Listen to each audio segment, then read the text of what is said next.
Okay, it's just a live. I'm going to pop out to Facebook just to make sure we're live.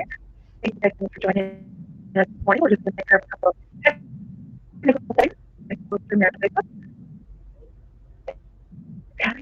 And we are live. Good morning, everybody. My name is Heather Morrison with Bold Breakthrough. And today we are going to be talking with Jamie Young. Excuse me, oh my goodness. And so if you are just a stream card, there's a link there you can click. It will allow you your name and Facebook user left a comment. I really want to make sure that this is interactive and that you read down if you're asking any kind of questions that you have. So please comment down below.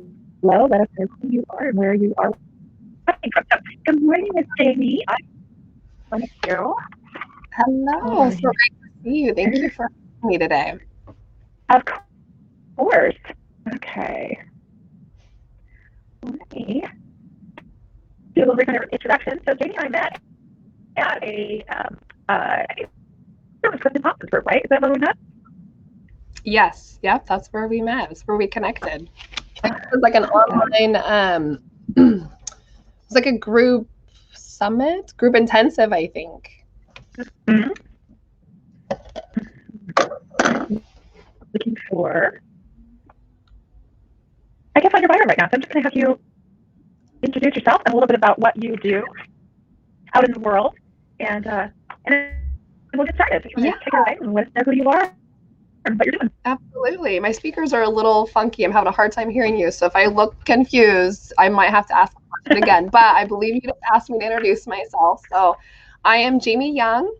I'm the owner and founder of Uptown Screen Printing and Personalized Gifts. I own a gift marketing agency and a screen print shop. And so I help businesses generate leads and clients through generosity and swag and strategy. Mm-hmm. I love it. I love it. Yeah, we're going to talk a little bit more about that. But what I love about your business is that it's, typically when we think of these things, we think of pens and mugs and T-shirts, but it's so much more than that. And it's all about, instead of just having those things, like we think of seeing those things at a trade show, right? After we've already been at an event. But what I love about you, the strategy part, is that you talk about how to get new clients through the swag, and then also retain clients. And you've got such beautifully unique gifts. So I'm at the end, I'll ask you for all your links down below so people can reach out to you. And look, I mean, even if you just run through flip through the catalog, it's just gorgeous. So I'm so excited to talk to you. Thank you. Take us a little bit, yeah, absolutely. Thanks for being here. So take us a little bit along the journey of how your company came to be. How did you end up where you are today? Yeah. Oh my gosh. So I always say I did my job for free for 6 years until I could figure out how to monetize it, because I'll be very honest with you. I'm a very unlikely entrepreneur. I grew up, my parents lived paycheck to paycheck. They often relied on the government for support. And my number one dream was to have a corporate job with a salary and benefits. And that was my big dream. And at 20, I got my first management role. I climbed that corporate ladder. And at some point, I realized that I hated it. It was like, I remember being in the hospitality industry. When you work for a hotel, you're a 24-hour on call. And so I'd get calls at 2 a.m. every night of the week. And it just at some point triggered a lot of stress and anxiety. And I made some transitions. I ended up going to work for a local trade show. And that was the best job I ever had. And I was tasked with having to onboard new vendors and sponsors. And that very first year, I learned that if these vendors were not successful, they didn't come back, and my job was harder the next year. And so I learned in that, I helped book the show. I had to make those tough phone calls right after the event. How did the event go? And those who didn't see return on their investment, they said it sucked. They didn't want to come back. And I'm the new girl, and I'm like, oh, what do you say to that? But I continued with my calls. That was my job. And then I would come to vendors that had an incredible ROI. We're not only renewing on the spot, but they were were full payments, 13 months before the show. And so I had to ask them, what were you there for? What were your goals? Because I wanted to know, how can I get off the phone with one person that thinks we're crap and the other person is like, I can't wait to do it again. And so I saw very big differences. They were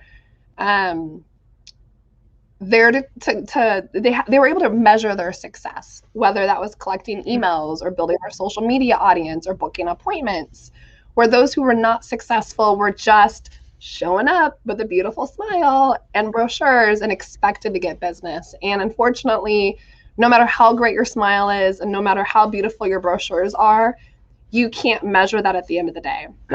And so I shared those stories of success with those who didn't see success, and I was getting immediate renewals because now they had a plan.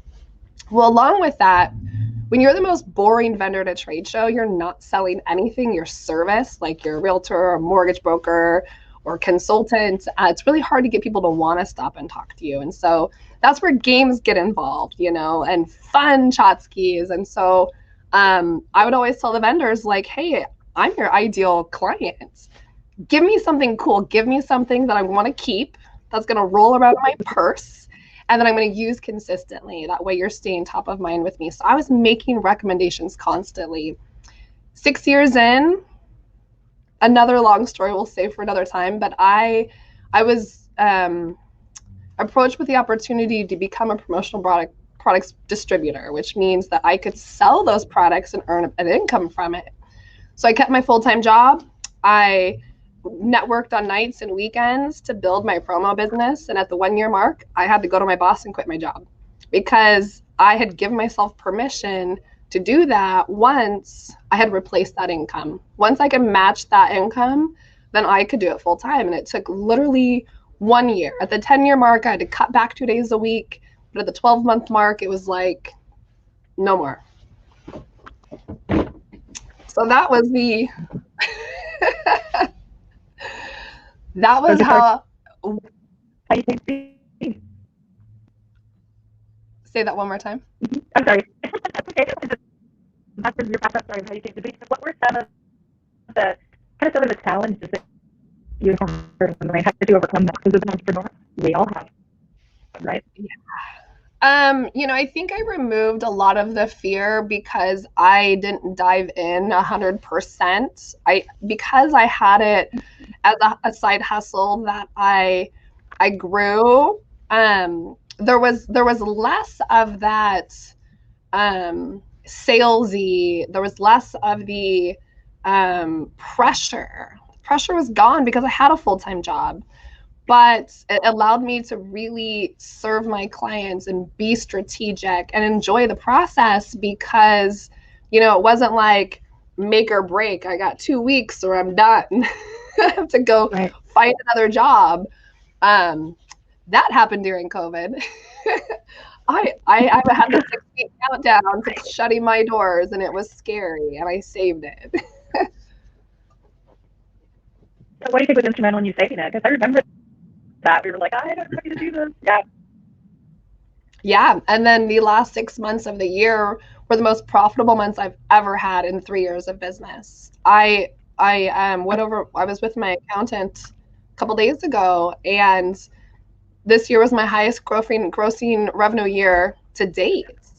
And it's crazy. And that income was earned between the month of July till December. You're like the 6th person I've talked to that's the exact same thing, that this is their most productive year, that they've crushed their sales numbers.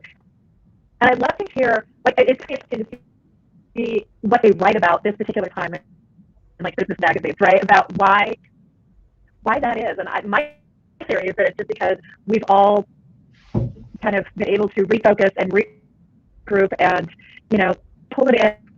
And I know from my position, I was spending so much time running out to networking meetings and running out here, running out. And now we kind of simplify to amplify, right?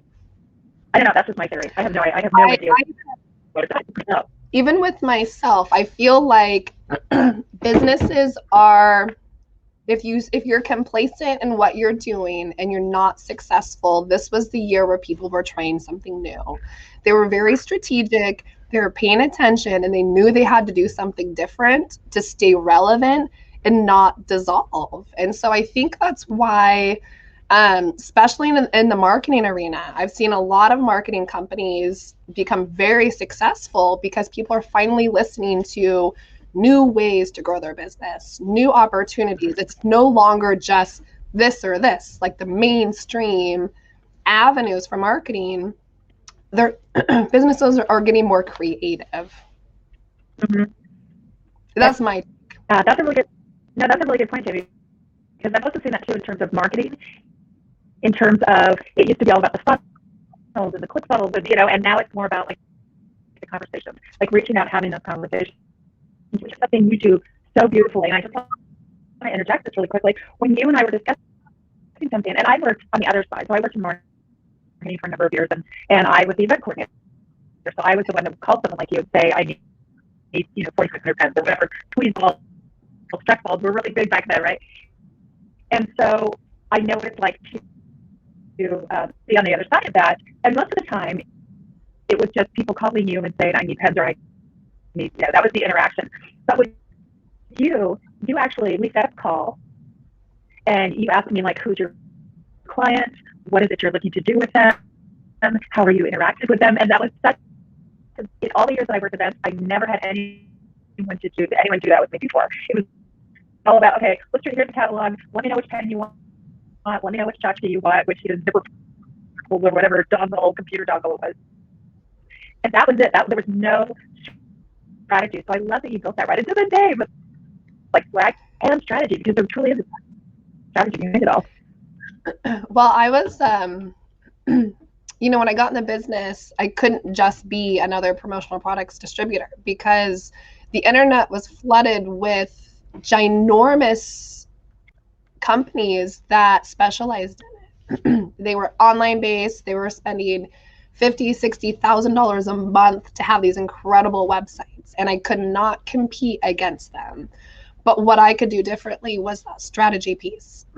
That's what made me different. That's why the clients come to me the way that they do. And sure enough, I still get people that say, hey, I want this pen, can you order it? But I will tell you that's rare. Most of them are wanting to pick my brain, because the number one pain point, and I heard it again this week, is I want swag, but I just don't know what to get besides pens and Post-its. And I'm like, number one pain point, because nobody can think outside of the basics, because they're necessary, but are they right? And we don't know that till we dive in. We don't know that till we understand the priorities and goals. I just got a couple of comments. I got one from Susie Johnson, who said, rough connection on Heather, but we can hear Jamie just fine. So thank you for letting me know, Susie. I'm going to type in the comments the question, so they'll know the question, and then you can do the answer. Okay. Yeah. So my question is, what's your bold vision for your company? Oh my goodness, my bold vision. Well, as you know, I just bought a screen printing shop. And so up until November, as a broker, I outsource that. I find the best partner facilities that do incredible work. I hire them. As a broker, I'm basically a personal shopper for swag. Until I bought this shop, though, now I print my own apparel.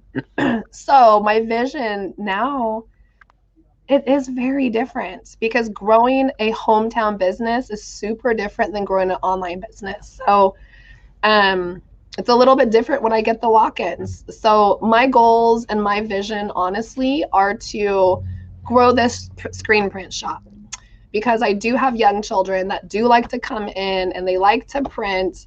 I would like to be able to pass this down.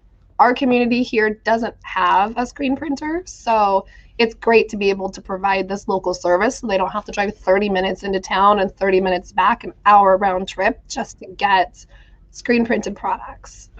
So my vision is to definitely grow the screen printing side. I'm not getting out of promo products, but That's just one of my services. Okay, add banner. Hold on just a second. Scroll across bottom, add banner. There we go. What's the best piece of advice you've ever received? Somebody that I network with a lot, I don't know if she'll see this, Amy Milo with Visiting Angels. She's a great mentor and she doesn't know it. And she said something once, the secret to her success was just to show up. And I think I resonated with that because sometimes I struggle to show up, whether it be fear, whether it be exhaustion, but knowing that other people are counting on me. And so I think the best advice I've heard is just to show up. And, that is what we did during COVID is we stayed relevant and we showed up and we didn't shrink because I will tell you, I wanted to shrink. I wanted to pull the covers over my head, but the alternative to that meant that I had to go find a new job and go back to corporate and be unhappy. And I wasn't willing to do that until I gave it my all. So just show up. Yeah. Awesome. Okay. So what's a habit that's been instrumental to your success? Definitely getting up early, reading, journaling, and working out. And even if it's just getting up to work out, it just gets my blood flowing. It gets my mind going. I'll be in workout sometimes and I have to stop and go, write down something that isn't, I want to do that day that's going to move me along to be a little bit more successful. But if I wake up late and I don't do my morning routine, I'm off. I'm off for the day. So it's definitely a good morning routine. Yeah. Awesome. So what's something you credit for your personal? Well, this is something that's good and bad, which it's fear of failure. Not only does it tear me up sometimes, but it also drives me. And so I think having a healthy relationship with that internal fear, I really, kind of turn to my faith and belief that everything is going to work out. Is what has gotten me through some really tough times, is just believing that if I show up and I do all the right things and I give it my all, it always works out. Yeah. So what's something that you're glad that you did? Like you're grateful that you did? Or something you wish you did differently? It was really scary buying this screen printing shop. I had to get funding. My husband I love him. He's a very calculated person. He has a job that pays well, has incredible benefits. And so gambling on something that we don't know is going to be successful was really scary. But to look at what I've been able to do with it since then, I'm glad I did it. I'm glad I took the risk to dive deeper into a service I already offered. Oh yeah. Awesome. Yeah. So good for you. Congratulations on that. Thank you. Yeah, so what are you feeding your brain? Podcasts or books or? Yep. So when I'm on the treadmill, I love audiobooks. I love podcasts. I'm in a networking group called BNI, Business Networking International. They've got some incredible podcasts. Can I tell you some of my favorite podcasts? Yeah, please. A Business Unusual with Barbara Cochran off of Shark Tank. Okay. Her podcast, incredible. There's so many great ones, seriously. So I like the TED Talks. TED Talks are great. Have you guys seen the So Money with Farnoosh? Oh, there we go. No. So Money with Farnoosh. Money. She is I think she comes from a financial background, but that's an incredible podcast. Awesome. Yeah.